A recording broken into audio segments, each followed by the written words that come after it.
Сәлеметсіздер ме, құрметті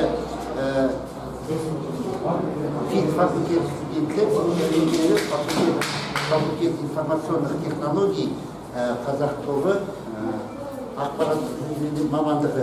Біздің сол электротехника пәні бойынша лекциямыздың жалғасы. Бүгінгі тақырып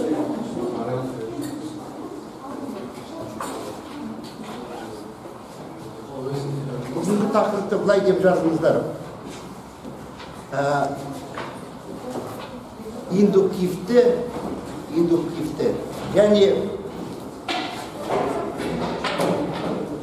Индуктивті және сыйымдылығы бар контурдағы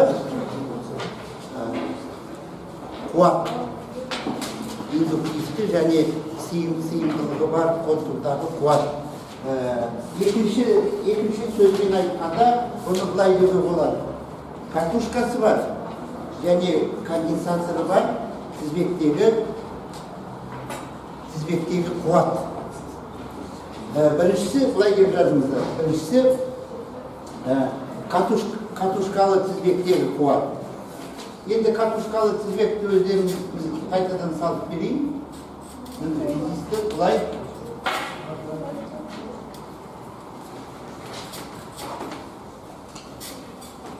Міне, осындай тізбек. Осы тізбектегі лездік қуатты жазамыз.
Мінекей мына тізбекке арналған, осы тізбектегі лездік қуат дейміздер.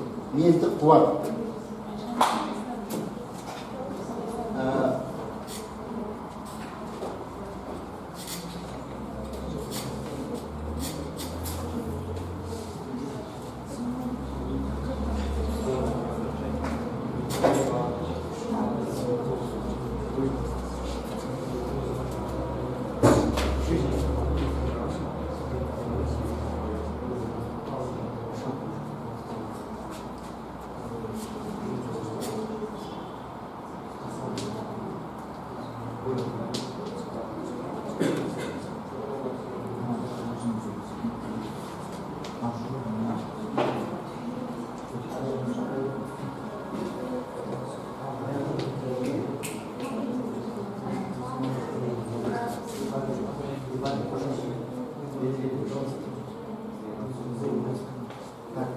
Міне осы қуаттың мына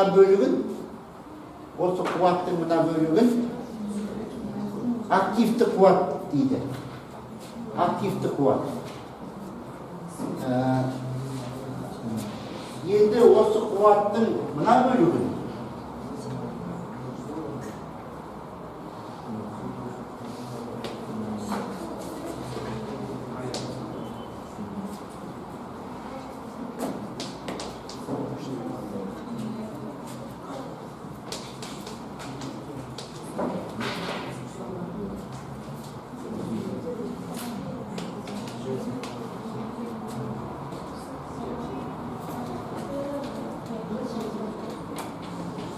Осы қуаттың мына бөлігін реактивті қуат дейді.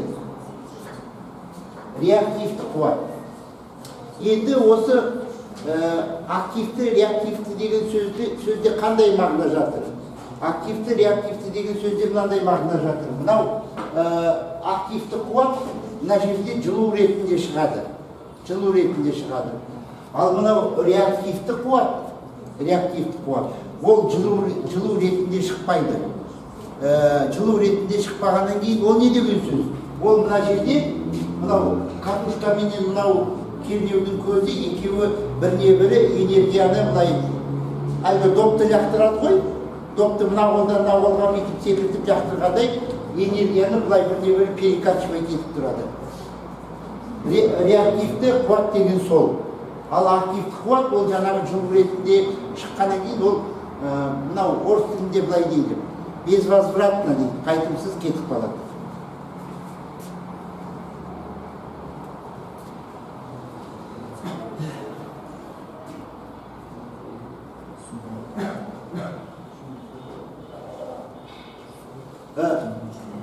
Мына жерде мынау фи.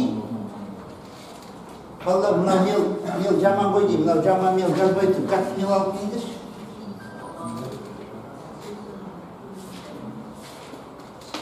Мынау фи нөл болғанда, пиксель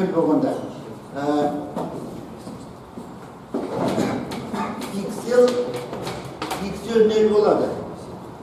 Сол кезде жазыңыздар. Сол кезде тізбек таза активті болады дейміздер. Сол кезде тізбек таза активті болады. Сол кезде қуат былай болады.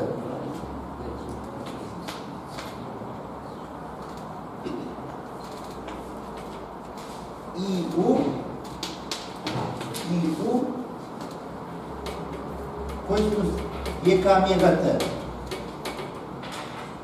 Так, А, Б, қандай ан? А, Б, Б, Г. Мынау Г.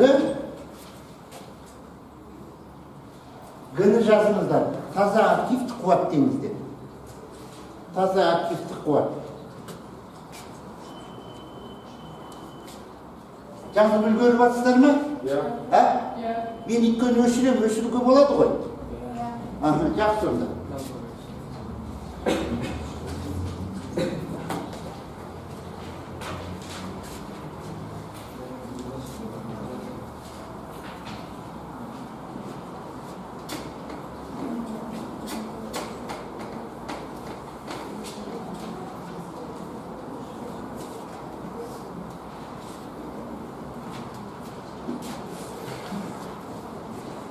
Жазыңыздар. Фи тең пи жарты болғанда,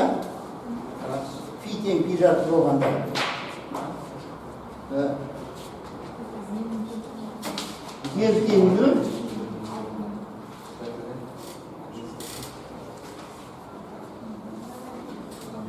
сол кезде П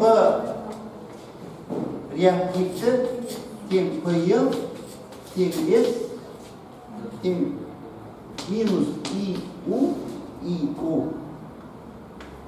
синус 2 омега-Т. Так, қандай әріп болады? ГД. Орысша әріппен енді. Осы кезде қуат таза активті дейміз. Активті емес. Қателесіп айтайын. Қуат таза реактивті. Енді реактивтіні қарапайым тілмен айтсақ, әлгі шықпайтын жоқ қуат деуге болады. Өйткені просто энергия былай перекачка болып жатады. Былай деп жазыңыздар. Мен сіздерге талай айтып жүрмін, осы материалды Евсиковтың кітабымен айтып жүрмін. Өте тамаша кітап. Сонда былай деңіздер. Рисунок 1.11 осы былай деп жазыңыздар. Қуаттың И тоқтың У кернеудің графиктері рисунок 1.11-де көрсетілген. Оны өздеріңізден үйде қарайсыздар. Енді былай деп жазыңыздар. Фи былай болғанда қуат екеуі де болады. Активті де болады, реактивті де болады. Сол кезде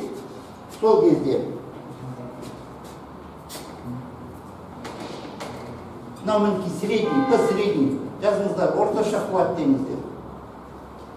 Bir периодта бөлінетін орташа қуат деңіздер. Сол тең. Bir bölüngенді нөлден тұра дейін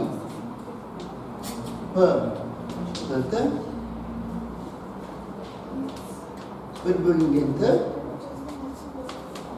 и у косинус фи нөлден тұра дейін минус bir bölüngенді и у косинус фи интеграл нөлден тұра дейін косинус 2 омега т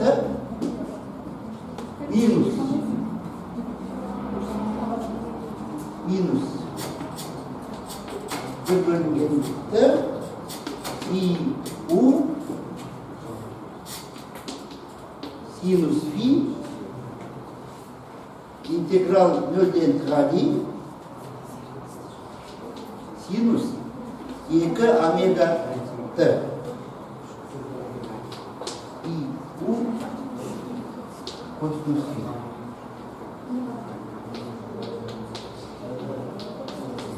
Bir 21.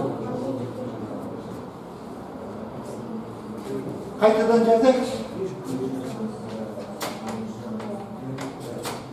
Б средний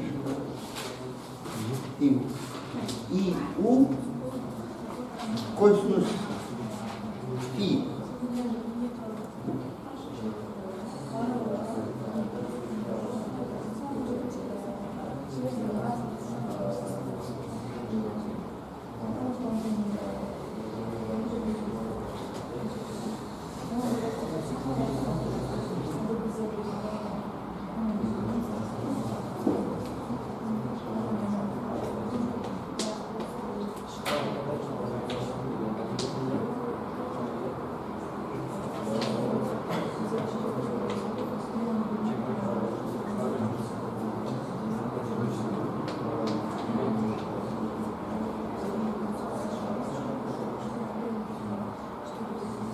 Соңғы қандай әрбет балды? Д болған. Мынау Е болады.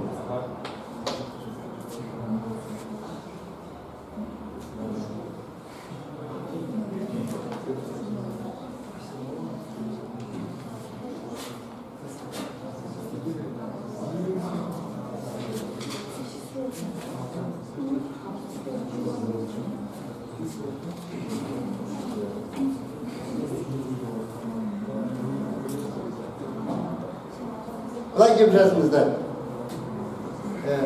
Реактивтік,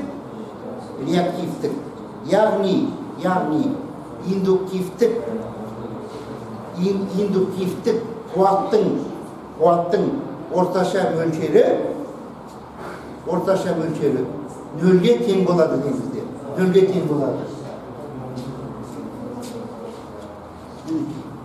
П средний L. Бағана бұны қалай дедім?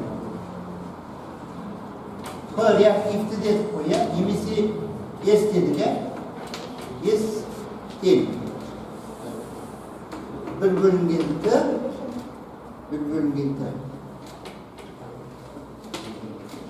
nölden тұра дейін P L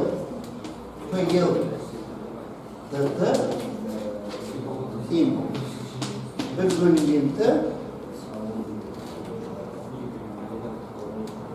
nölden тұра дейін минус I U синус 2 омега Т тең нөлге АББГДЕ Ж болады.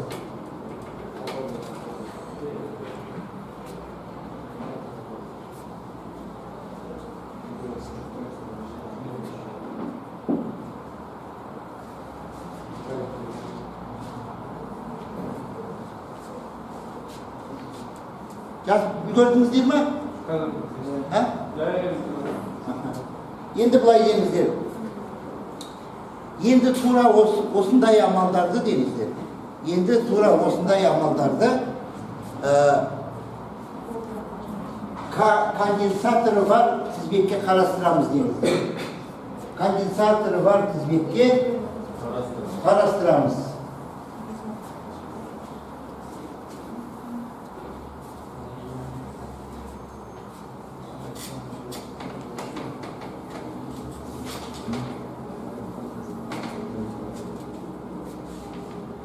Яғни мынандай тізбек. Мінекей бұлай, бұлай. У,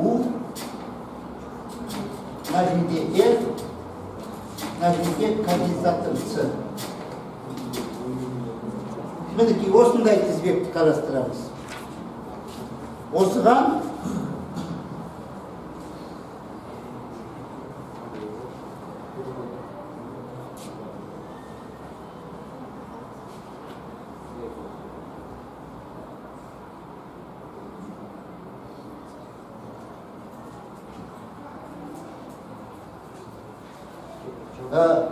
осы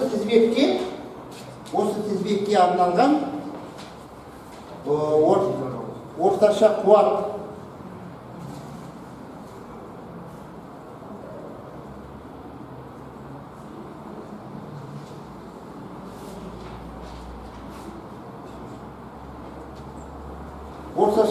былай болады. P средний тең 1 бөлінген Т 0-ден ға дейін P dt тең болады 1 бөлінген Т IU косинус фи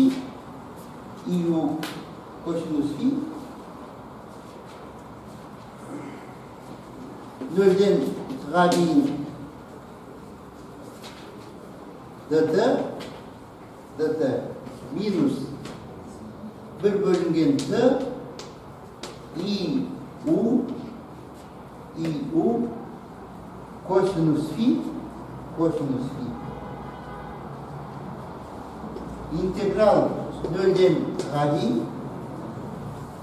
косинус 2 омега Т плюс 1 бөлінген Т IU косинус фи 0-ден ға дейін синус 2 омега Т. 2 омега Т. Мына жерде қасимай қалды. 2 омега Т. Мына өшіртаймыз келіп. 2 омега Т. Немене жетіспейді? Д-т жетіспейді. Так, енді осыны не дейміз балалар? Қандай? Жаңа қандай әріп кетті? Ж болып қалды. З болады. Ж болады. З.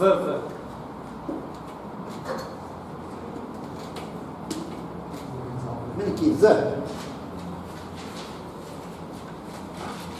Сонымен П орташа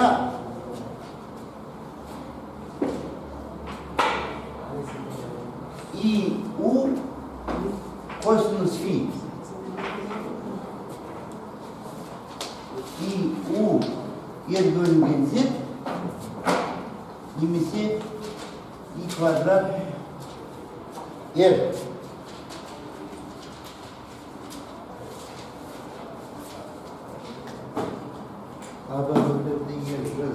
I болады сонда.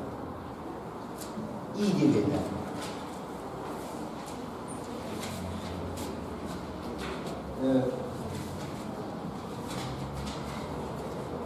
Бұл деңіздер, бұл жаңағы мына тізбектегі жазыңыздар. Анау жаңағы немене қая? И. Мына тізбектегі бір периодтағы бөлінетін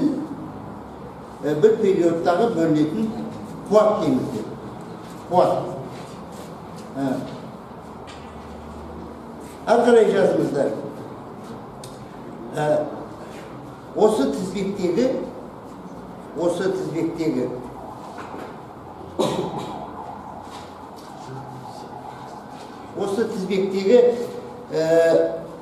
реактивті,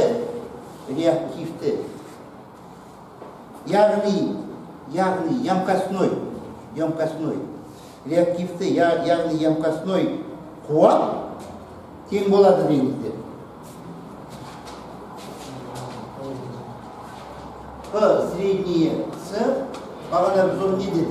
П реактивный, там не дедік? С. Ол тең. Бір бөлінген Т, интеграл 0-ден ға дейін ПС dt бір бөлінген Т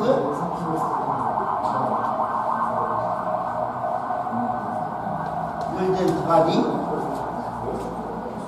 IU синус. Даже жазбай қалды, көріне ма? Мынау мел жазбайды. Сызғанып. Синус 2 омега Т